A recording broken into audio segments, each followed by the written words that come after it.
কার্তিক মহারাজ শুধুমাত্র একজন আধ্যাত্মিক নেতা নয়, তিনি কতগুলো স্কুল তৈরি করেছেন কলকাতার লোকরা আপনারা জানেন। 13টা বিদ্যালয় তৈরি করেছেন কার্তিক মহারাজ।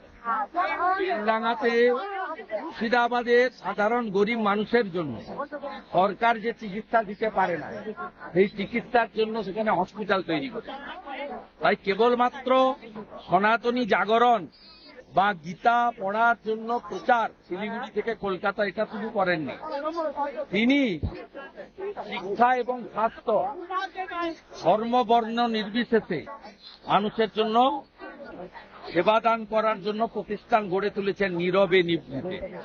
তাই কার্তিক মহারাজের সিলেকশন এবং অন্য বাকি 13 জন মোট সিলেকশন, সবগুলি সিলেকশনই যথাযথ হয়েছে। বিভিন্ন সেক্টর থেকে সিলেকশন হয়েছে এবং আমরা বিশেষভাবে গর্বিত রাজবংশী লেখক শিক্ষক নগেন্দ্রনাথ রায়, অরিজিৎ সিং আমাদের গর্ব, মমতা শঙ্কর সহ প্রত্যেকের জন্য। বলছি বাংলাদেশের সমস্ত বন্ধ রাখার সিদ্ধান্ত কিন্তু তো বাংলাদেশ না, একে এই অবৈধ সরকারকে সরাতে হবে। বৈধ সরকার ফিরবে এবং নিরপেক্ষ নির্বাচন। বাংলাদেশে গণতান্ত্রিক পরিবেশ ফিরিয়ে আনা দরকার এবং সম্প্রতি খবর আপনারা রাখেন না, সিলেট, চট্টগ্রাম সহ খুলনা সহ যতগুলো পারে নির্বাচন হয়েছে সেখানে আওয়ামী লীগ পন্থীরা জয়যুক্ত হন। বাংলাদেশে 20% লোক তারা জঙ্গিবাদ, মৌলবাদ, পাকিস্তানিদের পক্ষে, যারা 71-এ হেরেছিল রাজাকাররা বা তার নাতিপুতিরা। কিন্তু বাংলাদেশের 80% লোক কেবলমাত্র সনাতনীরা নয়, ওখানে অনেক প্রগ্রেসিভ মুসলিমরাও আছে, তারা বাংলাদেশের উন্নয়ন চায়।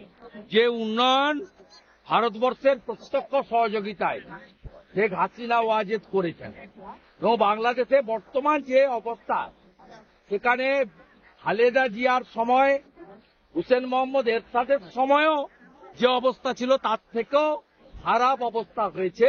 এই সুদখোর ইউনূস তার যে গ্রামীণ ব্যাংক চিটফান্ড, তার আগামী 29 সাল পর্যন্ত ভ্যাট মুকুব করেছেন, জনগণের উপর 12% ভ্যাট চাপিয়ে দিয়েছেন। টাইম, ডেজ আর নাম্বার।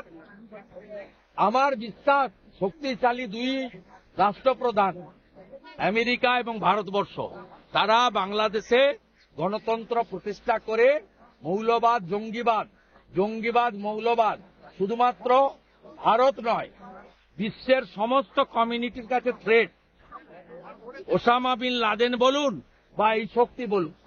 তাই ডোনাল্ড ট্রাম্প শপথ নেওয়ার আগেই হামাস যেভাবে আত্মসমর্পণ করেছে, ইসরায়েলি পণবন্দীদের ছেড়ে দিতে বাধ্য হয়েছে ডোনাল্ড ট্রাম্প শপথ নেওয়ার আগেই, তাতে আমার বিশ্বাস যে বাংলাদেশে গণতন্ত্র এবং সকলের ধর্মাচরণের যে অধিকার, এই অধিকার প্রতিষ্ঠিত হবে। আমাদের হিন্দু ভাই বোন, আত্মীয় স্বজন, তাদের চোখের জল আমাদের দেখতে হবে এবং আমরা যে সমস্ত আস্থার জায়গা, মন্দির যেভাবে ভাঙছে সেগুলো বন্ধ হবে। ফেন্সিং তো হবে। মুখ্যমন্ত্রীকে বলেছে বাংলা থেকে আলাদা হতে, জঙ্গি বাংলাদেশের জঙ্গি বলেছে পশ্চিমবঙ্গকে ভারত থেকে আলাদা করে ডাক দিতে বলেছে মুখ্যমন্ত্রী। ডাক দিক না, আজকে কর্তব্য পথে করে দেখছিলেন না, ভারতবর্ষের কাছে যে মডার্ন ড্রোন আছে না, কোনো ম্যান পাওয়ার লাগবে না। আমরা পাকিস্তান পরমাণু বোম আছে ভিতরে ঢুকে মেরে এসেছি। পুলওয়ামার ঘটনার পরে, অবন্তিপুরার ঘটনার পরে অন্যার কুককে মারা, আর আমাদের একজন এয়ারফোর্সের পাইলটকে ওরা ধরে ফেলেছিল। এক রাত্রের মধ্যে বীরের পোশাকে তাকে ফেরত দিতে হয়েছে। This is Bharatvarsha, this is Narendra Modi. শক্তিশালী দেশ, শক্তিশালী রাষ্ট্রপ্রধান, এরা এখানে আমাদেরকে চুলকাতে আসছে। চুলকাতে আসবেন না, চুলকাতে আসবেন না। হাতি চলে বাজার, কুত্তা ভোকে হাজার। কিলোমিটার ভারত বাংলাদেশ বর্ডার আছে। 5টা রাজ্যে মিজোরামে, মেঘালয়, ত্রিপুরা, আসাম এবং পশ্চিমবঙ্গে।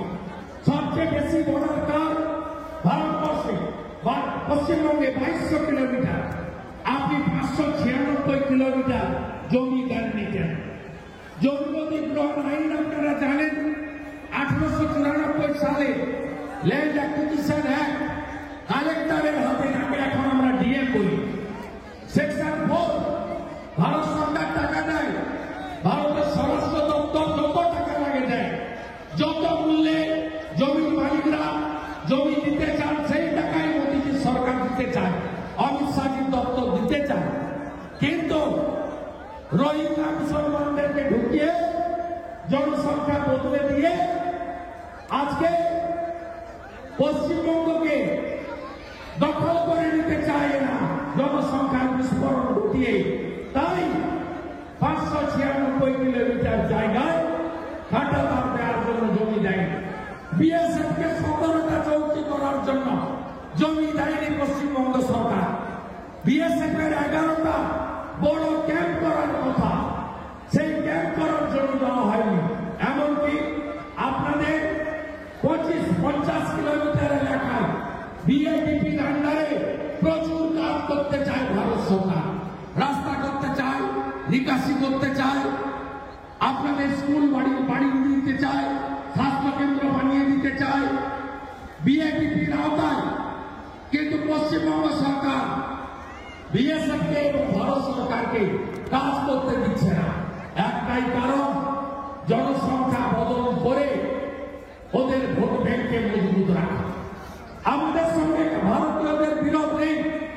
আমাদের আজকের এই মিছিলে অনেক মুসলিম জনসাধারণকেও আমি দেখেছি, সংখ্যায় কম হলেও যোগদান করেছেন। আমার কথাও দূরে দাঁড়িয়ে বেশ কয়েকজন দেখতে পাচ্ছি, আমি শুনছেন। আপনাদের সঙ্গে আমাদের বিরোধ নেই। যারা পরম্পরায় ভারতবর্ষে বসবাস করছেন, কিন্তু যারা ওপার থেকে কাঁটাতারের বেড়া না থাকার সুযোগ নিয়ে ঢুকে পড়ছে, নদী পেরিয়ে, পুকুর পেরিয়ে, কুয়াশার সুযোগ নিয়ে, ক্ষেতের মধ্যে দিয়ে, ভুট্টা ধান ক্ষেতের মধ্যে দিয়ে, এই লোকগুলো কি করছে? এসে লাভ জিহাদ করছে, ভোট জিহাদ করছে, জমি জিহাদ করছে এবং বর্ডার এলাকায় সনাতনীরা তাদের ধর্মকর্ম পালন করতে পারছে না, আজকে এই জায়গায় নিয়ে যাচ্ছে। তাই আপনাদের ঐক্যবদ্ধ থাকতে হবে, চিন্তা কিচ্ছু করবেন না। আপনারা ভাবছেন কবে হবে, কবে হবে। আমি বলছি, আমরা বড় ভাইয়ের দায়িত্ব অনেক। আমাদের ভারতবর্ষ অনেক বড় শক্তিশালী দেশ। এরা আঁচড় দিচ্ছে, এরা কামড়াচ্ছে, এরা ঢিল ছুড়ে দেখছে। আমরা কিন্তু আমাদের বিএসএফ সরকার ধৈর্যের পরীক্ষা দিচ্ছে। কেন জানেন? ওপারে একটা অবৈধ সরকার তৈরি হয়েছে। একজন নির্বাচিত প্রধানমন্ত্রীকে গায়ের জোরে প্লেনে তুলে নিয়ে পাঠিয়ে দিয়ে একটা মৌলবাদী সরকার, জঙ্গিবাদী সরকার, জামাতের সরকার, সেই সরকার পাকিস্তানের যারা নাতিপুতি আছে, রাজাকারের নাতিপুতি, যারা 71-এ হেরেছিল ভারতীয় সেনা বিএসএফ এর কাছে, মুক্তিযোদ্ধাদের কাছে, তারা ওখানে পিছনের দরজা দিয়ে এই 5 মাস ক্ষমতায় আছে। তারা ওখানে সরকার চালাতে পারছে না। তারা ভ্যাট চাপিয়েছে, প্রত্যেক দিন মন্দির ভাঙছে, প্রত্যেক দিন হিন্দু খুন হচ্ছে, প্রত্যেক দিন ওখানে আইন শৃঙ্খলা শেষ হয়ে গেছে। তাই যুদ্ধের জিগির তুলে এবং বর্ডার এলাকাতে উত্তেজনা সৃষ্টি করে এই মোল্লা ইউনুস, সুৎখর ইউনুস, তিনি দেশপ্রেমের জিগির তুলে টিকে থাকতে চান। তাই এসব উস্কানি হচ্ছে বর্ডারে। একটু ধৈর্য রাখুন। আমি প্রজাতন্ত্র দিবসের দিন আপনাদেরকে বলতে চাই, 1 ছটাক জমি ভারতবর্ষে কেড়ে নেওয়ার ক্ষমতা কারণ নেই। দেশের বর্তমান প্রধানমন্ত্রী যিনি আছেন, তিনি G20-তে নেতৃত্ব দিয়েছেন। যিনি যাকে অস্ট্রেলিয়ার প্রধানমন্ত্রী বলেন মিস্টার বস, যাকে ভেনেজুয়েলার প্রধান রাষ্ট্রপতি বিমানবন্দরে প্রণাম করেন সবার সামনে। সাংবাদিকরা যখন জিজ্ঞেস করেন যে আপনি প্রণাম করলেন কেন প্রটোকল ভেঙে, বললেন এই লোকটা কোভিডের সময় নিজের দেশের লোককে কোভিডের ভ্যাকসিন দেওয়ার পরে 55টা গরিব দেশে বিনামূল্যে ভ্যাকসিন দিয়েছে। তার নাম নরেন্দ্র দামোদর দাস। আজকে প্রজাতন্ত্র দিবসের যে প্যারেড দেখেছেন তো, ভারতবর্ষের রাষ্ট্রপতি মহোদয়ের নেতৃত্বে, সিঙ্গাপুরের প্রেসিডেন্টের উপস্থিতিতে, আমাদের দেশের উপরাষ্ট্রপতি প্রধানমন্ত্রীর উপস্থিতিতে দেখেছেন বিমান বাহিনীর কসরত, দেখেছেন F-16, দেখেছেন মিগ, দেখেছেন জাগুয়ার, ত্রিশূল তৈরি করেছে আকাশে দেখেছেন, রাফেল উঠতে দেখেছেন তো। আমি গাড়িতে আস্তে আস্তে কৃষ্ণনগর থেকে দেখতে এসেছি ভারতবর্ষ সামরিক শক্তিতে আজ অনেক উপরে। আমাদের ম্যান পাওয়ার লাগবে না, কয়েকটা ড্রোন ছেড়ে দিলে কেল্লা ফতে, কয়েকটা ড্রোন ছেড়ে দিলে কেল্লা ফতে। আপনাদের আমরা হুঁশিয়ার করে দিয়ে যেতে চাই, জঙ্গি মুক্ত মৌলবাদী মুক্ত পশ্চিমবঙ্গ আমরা গড়বই। দ্বিজাতি তত্ত্বের ভিত্তিতে দেশ ভাগ হয়েছিল।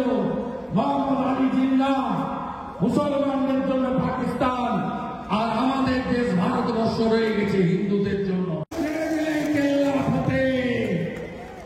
আপনাদের আমরা হুঁশিয়ার করে দিয়ে যেতে চাই, জঙ্গি মুক্ত মৌলবাদী মুক্ত পশ্চিমবঙ্গ আমরা গড়বই। দ্বিজাতি তত্ত্বের ভিত্তিতে দেশ ভাগ হয়েছিল। মোহাম্মদ আলী জিন্নাহ, মুসলমানদের জন্য পাকিস্তান, আর আমাদের দেশ ভারতবর্ষ রয়ে গেছে হিন্দুদের জন্য। 1947-এর 20 জুন পশ্চিমবঙ্গ বিধানসভায় ডক্টর শ্যামাপ্রসাদ মুখার্জির নেতৃত্বে 58 জন হিন্দু আইনসভার সদস্য পশ্চিমবঙ্গকে ভারতে রেখে দিয়ে গেছেন। এই পশ্চিমবঙ্গকে এই রাজ্যের মুখ্যমন্ত্রী তার শাসক দলের সাহায্যে আমরা আনসারুল বাংলার হাতে, শিবির হাতে, পিএফআইর হাতে, জামাতের হাতে তুলে দেব না।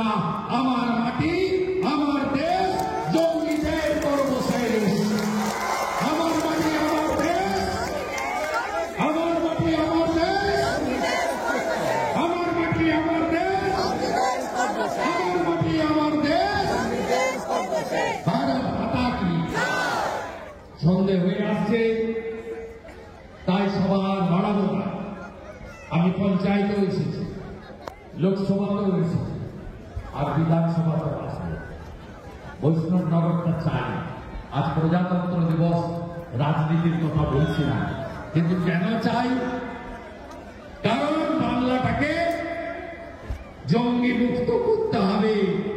মুর্শিদাবাদে আনসারুল বাংলার জঙ্গিরা ধরা পড়ে 7 শেখ, তার এপিক আছে, তার আধার আছে। তিনি মাদ্রাসা চালান, 3 বার ভোট দিয়ে দিয়েছে তৃণমূলকে। কাশ্মীরের জঙ্গি জাভেদ মুন্সি এই বাংলায় ধরা পড়ে। বাংলাকে বাঁচাতেই হবে, বাঁচাতেই হবে, বাঁচাতেই হবে। ভারত মাতাকে জাতীয় সঙ্গীত হবে। আজ প্রজাতন্ত্র দিবস। মাননীয় মুখ্যমন্ত্রী বর্ডারে আসতে না বলেছিলেন, ভারতীয় পতাকা নিয়ে, ভারতীয় ভূখণ্ড নিয়ে আমরা এসেছি বিএসএফ কে স্যালুট করতে। আপনি বলেছিলেন না বিএসএফ এর সঙ্গে যাবেন না? আমরা সব বিএসএফ কে স্যালুট করতে। এরা বাড়ি ঘর দুয়ার ছেড়ে গোটা বর্ডারকে রক্ষা করছেন।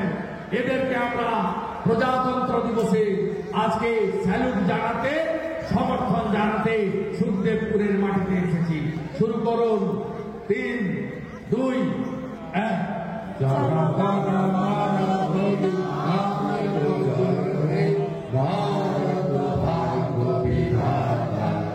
पंजाब सिंधु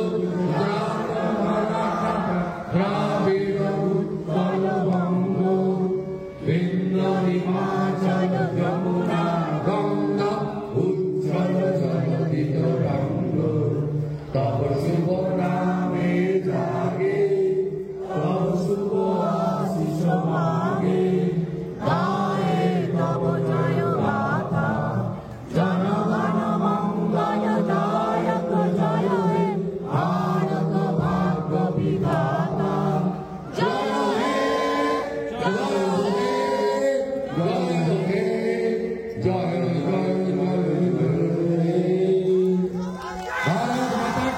भारत माता की, भारत माता की, भारत माता की, भारत माता की।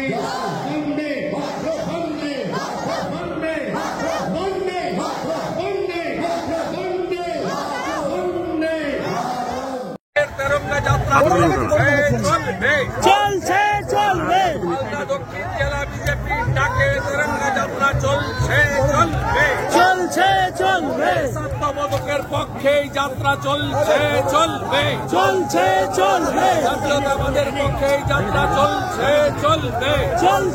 চলবে রাষ্ট্রবাদের পক্ষে এই যাত্রা চলবে প্রধানমন্ত্রী নরেন্দ্র মোদী আমরা